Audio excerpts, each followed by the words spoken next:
already feeling the impact that he brings when he's on his game. Glasgow at the point now, lets a shot go, and he shoots and scores! Number 11, John Glasgow, let the wrist shot go from just inside the blue line, and it found the top corner of the net, beating Crolian. It's a 1-0 Buff State lead on the power play. There's the hottest stick in Buffalo, New York right there, Aaron, and that goes for all teams. It's the Bengal Hockey Clubcast, a production of Buffalo State College Club Hockey. I'm your host, Aaron Alpern. On episode 2 of the program, we look back to March and the CHF Federation Cup. Buff State won 2 of 3 games at the national tournament before it and every other global sporting event was canceled due to the coronavirus. We'll hear from Bengals captain LoTempio and goaltender Hahn on their experience that week in Philadelphia. Also, how was the first year of the Collegiate Hockey Federation?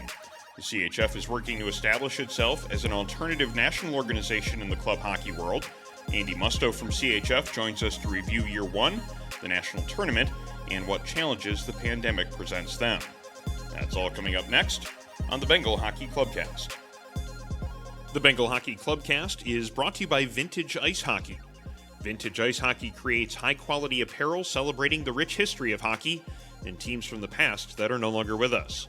Classic teams, both those fondly remembered and those forgotten, with classic logos and wild stories. VintageIceHockey.com. Use promo code STRIPES at checkout for 15% off. Our first 2 guests are both seniors this school year and were key contributors for the Bengals at the Federation Cup. Captain LoTempio assisted on 6 of Buff State's 13 goals over the 3 games. Meanwhile, goaltender Hahn was at his best, making 40 saves in the upset win over Fredonia and 81 stops in total for his 2 starts. Going back to before the tournament, when Buff State received the invitation to the CHF Cup, what did that mean for you and for the guys on the team, thinking about where the program had come from?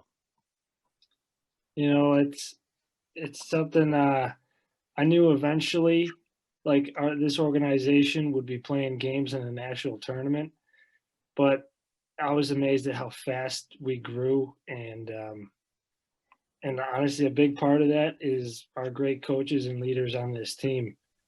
You know, with Coach Tim, Coach Jeff, Coach LoTempio there. And I think the turning point was after the 3-game trip out in Erie. We got 3 wins that weekend, and we were staying together in the same place. I think that's when we realized we really had something special brewing there. And getting the invite was something I knew we'd get, this organization would get there, but I was just amazed at how fast we were able to get that opportunity. I had a feeling, I was kind of skeptical at first because you got all these big schools coming in. But after beating Fredonia, and I don't know, Fairfield, I feel like it could have been different. I feel like we had a shot at winning the whole thing. It sucks that it ended early. I wish COVID didn't happen. We could have still kept playing. It sucks just ending so abrupt, I guess. Before that first game against Fredonia, Joe, what do you remember from the mood in the locker room beforehand?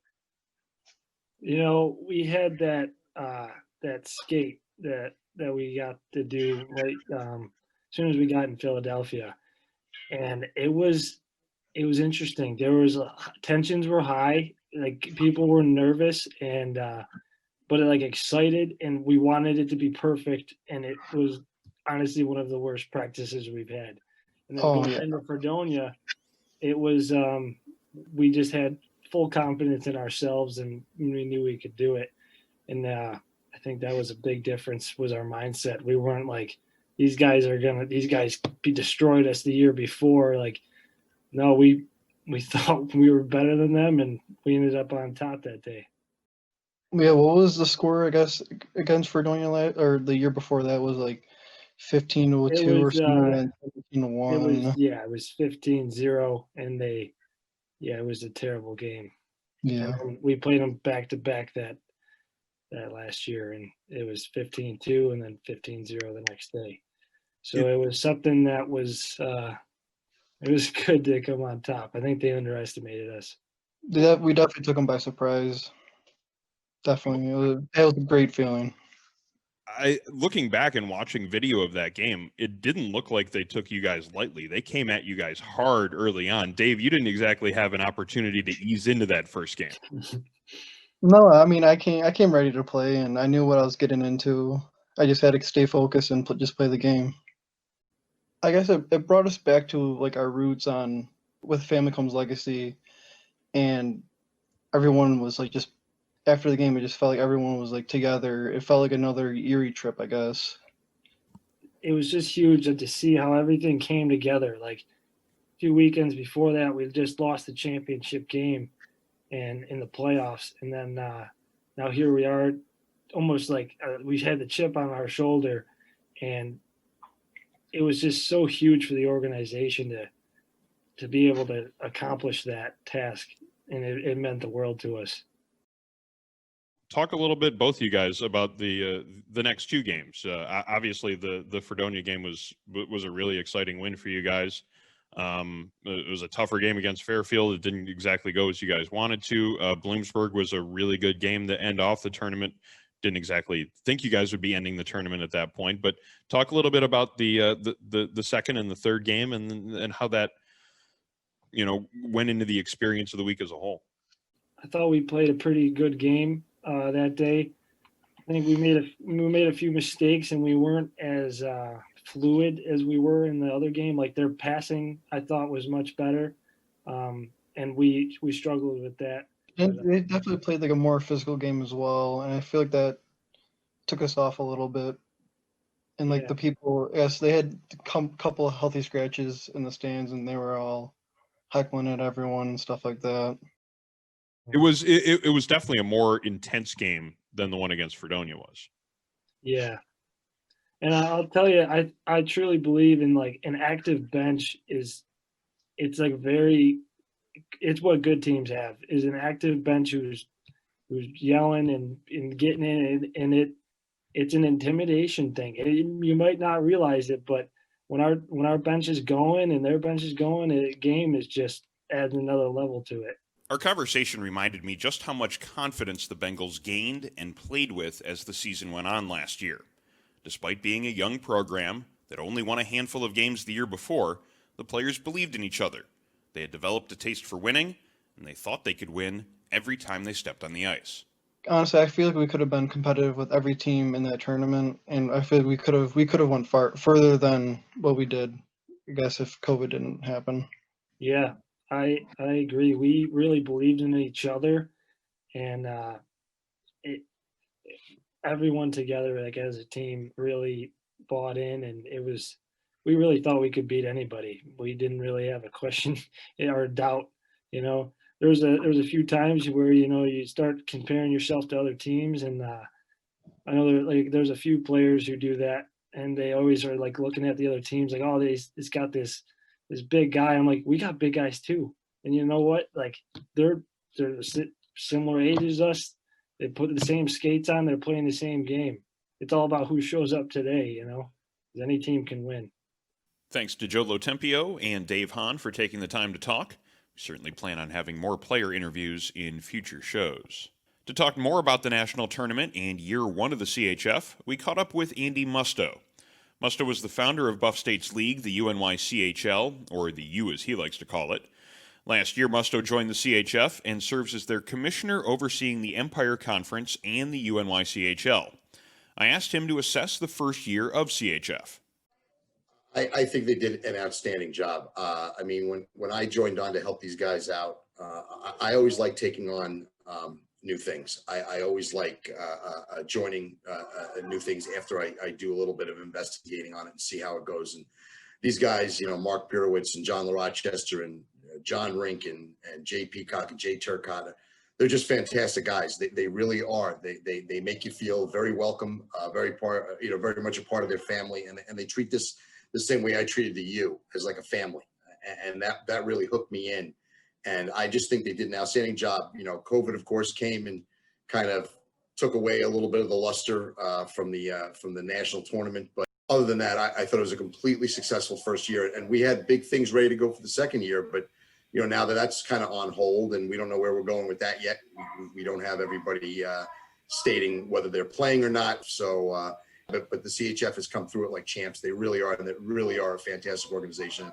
And I would say that anybody who knows me knows I'm brutally honest. And if they stunk up the place, I'd say they stunk up the place, but they have just done a phenomenal job. What sort of feedback have you heard from schools, from players, etc.?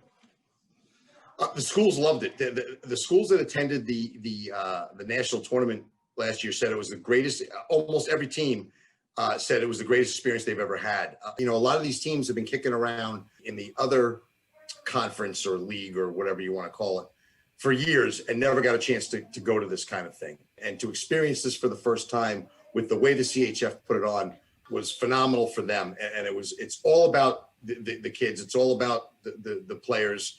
And the CHF really made it about them the whole time. And I think that it was just an incredible experience for everybody. And the feedback I got was nothing but positive from the U teams, UB and Buff State and all those guys. They all said, Andy, it was phenomenal. We wish it would have not ended the way it ended, but for how it went, it was wonderful. Did the way it ended kind of hamper how things move going forward? That's a good question, Aaron. Yes and no. I believe that anything where you have a sudden stop that's out of your control hampers a lot of things. It didn't hamper or stop the CHF from moving forward, taking, critiques of what we did last year and improving on it this year.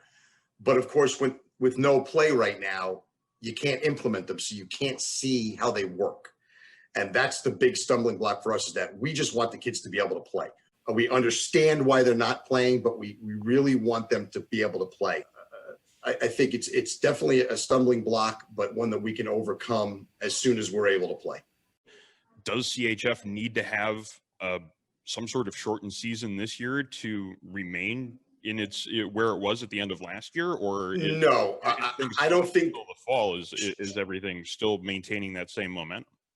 Sure, no. I don't think that we need to have a season this year to be successful and continue to be successful, and we're growing at a rapid pace. I don't think that at all. In fact, I think that in some ways it may help us. It may have teams sit back and go, hey, look, we kind of were on a fence about it. We were kind of rushed to make a decision. So we decided to stay with option B. And instead of trying the CHF, now they have a little bit more time to think about it and to make that decision to maybe come over and try us out. I think that might help us in that way. But I really don't see it as being a big issue where we have to have a season. If we can't, we can't. And we're not the only ones that are going through this. The ACHA is going through it. Everybody's going through it right now. We're holding on to hope that we are going to have a shortened season. We have a call tonight. We're going to talk about it. Maybe a contingency plan, breaking it down if maybe only a quarter of the teams can play, how we're going to do that. But I don't see it as being a must-have this year, especially with everything going on. I don't think it's going to kill our momentum at all. I really don't believe that at all. So I just think now it's just a wait-and-see game for us. It was probably more important to at least have the tournament that was played in March started, getting on the road and going successfully the way that it did. Obviously, it didn't end properly, but the way that it was run right up until the fact that it had to be shut down seemed to be what the CHF needed in terms of establishing itself. That's a great point. That's a fantastic point, Aaron. Yes, absolutely it did. We were actually the last collegiate organization playing. If you remember, the basketball shut down, everything shut down. We were the last ones hanging on to hope until the last possible minute of whether we could play or not. And because we wanted to try, and we did everything we could to try to get that championship game played or the championship rounds played, and we just couldn't pull it off. But we were the ones who kind of held on for hope. I mean, the other organization didn't even have a national championship. They couldn't have it. So we as an organization, we're very proud of the fact that we got to pull this thing off and at least show what we can do. That leadership of the CHF leadership to JJ and John and Mark, they're the guys that deserve all the credit. And I really think that they pulled off something that was pretty improbable that we were going to get it done. And we did, at least to the point where we got it, to that just before the championship round would have begun, which was, again, longer than anybody else had done. So I think that was a great thing. It really was. Andy Musto is the CHF commissioner overseeing the Empire Conference and the UNYCHL. It was announced this fall that several Southeastern conferences will also be joining CHF when play resumes. Musto will also be serving as a co-commissioner of one of those new leagues, the ACC Division III. We'll be catching up with Andy to talk more about Southern hockey in a future program, probably around the time when we're getting sick of snow and cold here in Western New York. Thanks to everyone who supported Buffalo State College Club Hockey by taking part in the team's recent fundraising raffle. Stay tuned to the team's social media for information on the annual Super Bowl Squares fundraiser, which will be coming up soon. That's our show. Thanks to our guests on the program, Joe LoTempio, Dave Hahn, and Andy Musto. Until next time, I'm Bengals play-by-play announcer Aaron Alpern. Thank you for watching.